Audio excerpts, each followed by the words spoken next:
The year is 1942, and National Defense Research Committee Chairman James B. Conant has invited none other than Robert J. Oppenheimer to take over work on fast neutron calculations at the Los Alamos Laboratory for the Manhattan Project. What? Oh, darn it, wrong movie. The year is 2023, and one doll and one doll alone has crashed onto our screens in a hurricane of designer clothes, hot pinks, and hairspray to tell us that only women can rule the world. In fact, they can run it so well that they had a man dress up as a woman so it could run even better. Brittany, well, you were thinking it. Yeah, well, you said it.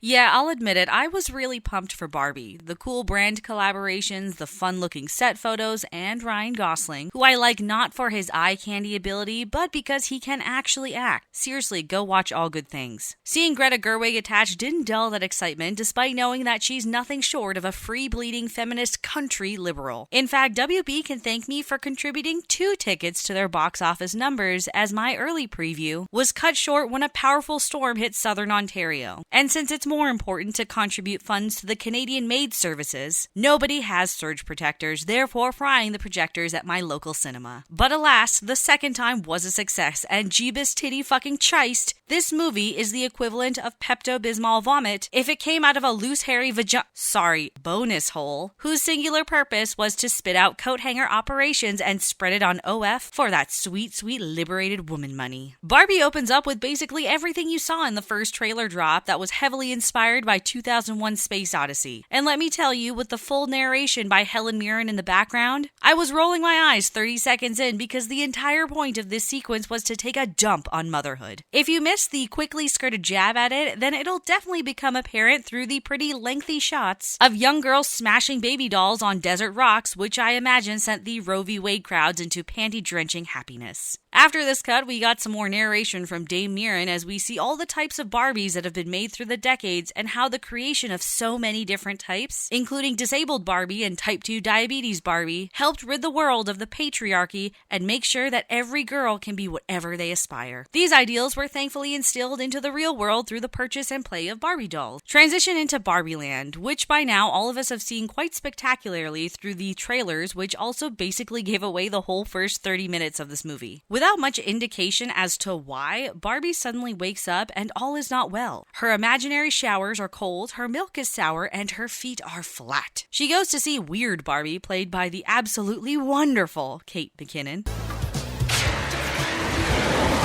And somehow this twit knows that whoever is playing with Barbie in the real world is having some depressive episodes that are now influencing Barbie in Barbie Land. Because this was written by an activist instead of a writer, they just kind of make this shit up as they go to keep the plot going. And that's how Barbie figures out she's got to go to the real world. Also, Weird Barbie looks oddly familiar. Self-insert much?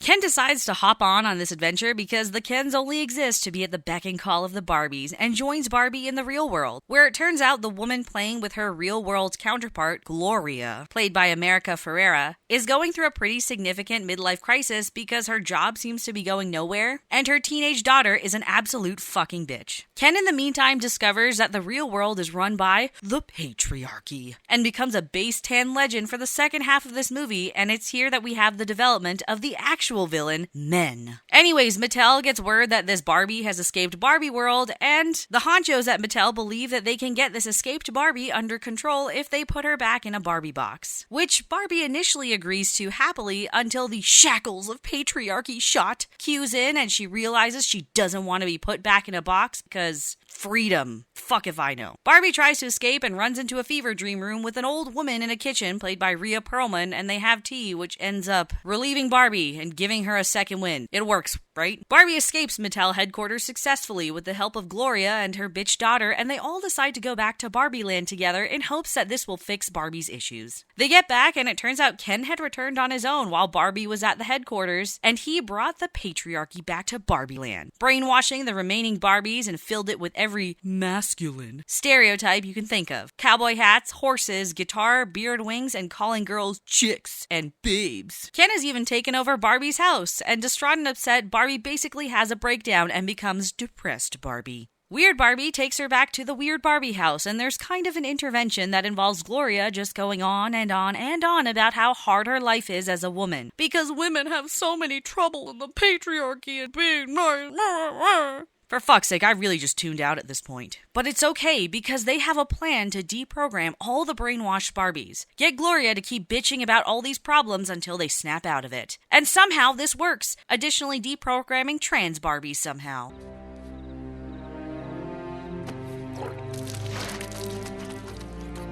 Speaking of transitions, Ken has been evilly plotting to transform Barbie Land into Ken Land, and apparently the final nail will be the Kens rewriting the Barbie Land Constitution, taking away a lot of rights and autonomy.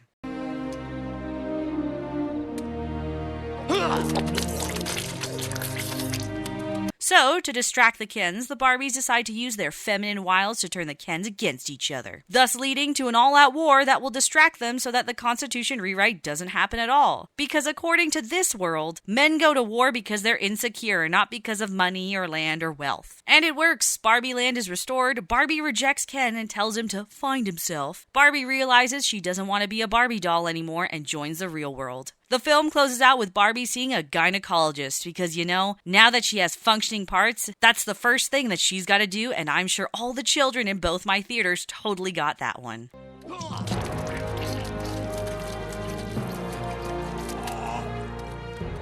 I don't even know where to start with this movie, so let's prime it with the positives. The sets are phenomenal. In an era of cinema where even the simplest of things are edited with CGI and special effects, it was quite refreshing to see full-scale sets of Barbie Land, and ones that genuinely felt reminiscent of all the Barbie paraphernalia I had as a kid, down to the heart-shaped waffles and drink cups. The fantasy is further elevated by the fact that they act just like how Barbies do. They don't actually eat anything, they just pretend to, same with taking showers, and they comically move around as though someone is playing with them. The soundtrack, both original and compiled, is pretty stellar as well, aside from that stupid Nicki Minaj Barbie World remake. So kudos to Mark Ronson on that one, because he generally knocks these soundtracks out of the park. Ryan Gosling is the highlight of this entire movie, down to his Matchbox 20 musical number. Who knows if he was trolling with that Braveheart story during the promotional rounds? But boy, can you tell that he is having fun with this role. Everything down to the slight mannerisms are enjoyable, and his scenes were the ones that I looked forward to. Included in that exhibition of hyper-masculinity was a pretty solid Snyder dig as well. Just wait for a second, okay? Mute you. This is bullshit.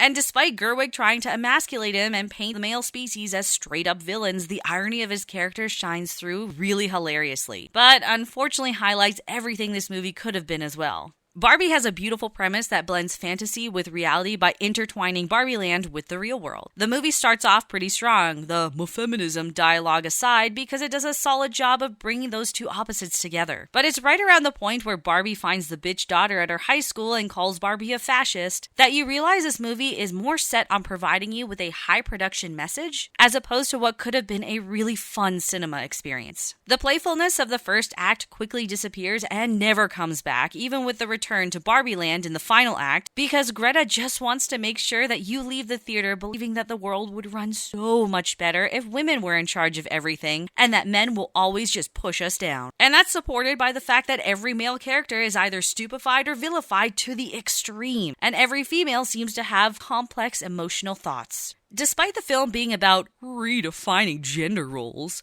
Barbie does a stellar job of reinforcing the existing ones. The entire third act is supported by some major character realizations between Barbie and Ken.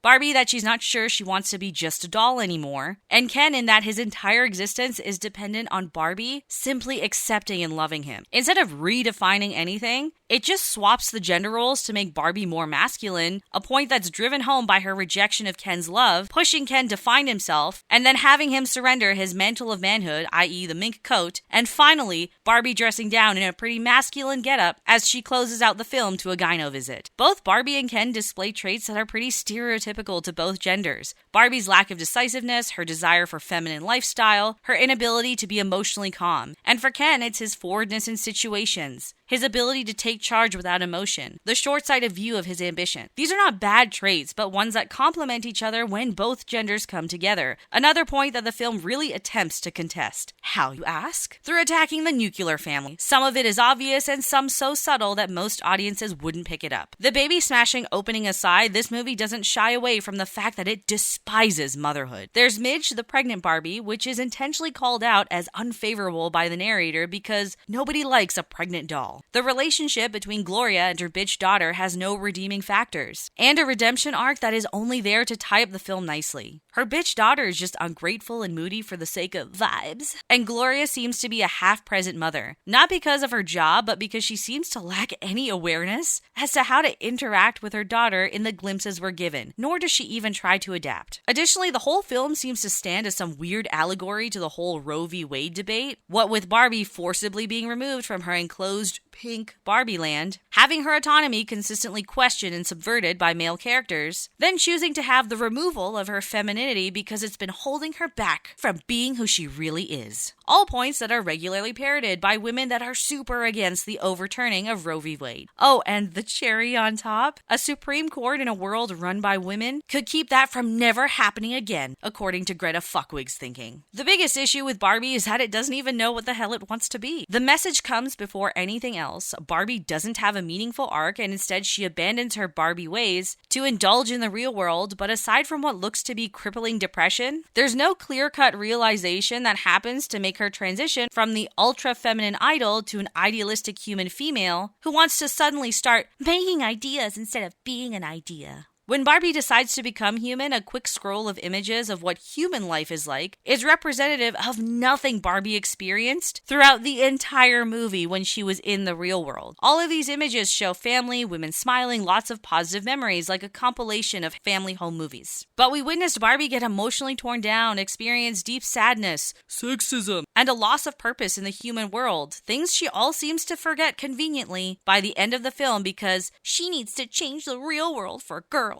Even Barbie's realization that something is wrong in the first act is rushed at best and carries no weight. So by the time she goes on her adventure and has this big transition at the end, there's no emotion behind it to make the audience actually care. On top of this, it can't decide whether it's a fantasy comedy or a dramatic comedy. And before you throw the whole satire category at me, it can't even be classed as that since it's satirical for about 15 minutes, then becomes a lecture on gender roles and the patriarchy. And good lord, did WB know that this was a dumpster fire. Because everything about the marketing for this film was mint. The moment a little bit of that identity politics shit bled in, they were quick to do damage control after learning the lessons from countless of other ideologically political films that bombed at the box office. The campaigns and the brand collaborations incited a lot of hype for this, some of which I fell for because gosh darn it, did they actually look good. All in all, Barbie is a movie that could have been spectacular. The playful blend of fantasy and reality paired with the ill-applied satire opened the door for a really fun theatrical experience that instead was used to bait an audience in and pull a very fat switch into becoming basically a pro-feminist, super liberal propaganda piece meant to indoctrinate a new generation of young girls into thinking traditional femininity and the power of the female gender is irrelevant, and that the only way to actually have some power is to abandon all the things that make our gender awesome. Walking out of the theater, I can't believe someone who grew up in the freest part of the world had the gall to label Barbie as something that set feminism back 50 years and is simultaneously the white savior and fascist overlord of the modern world. But hey, at least we can be grateful that we didn't have to stare at Amy Schumer for 2 hours, right?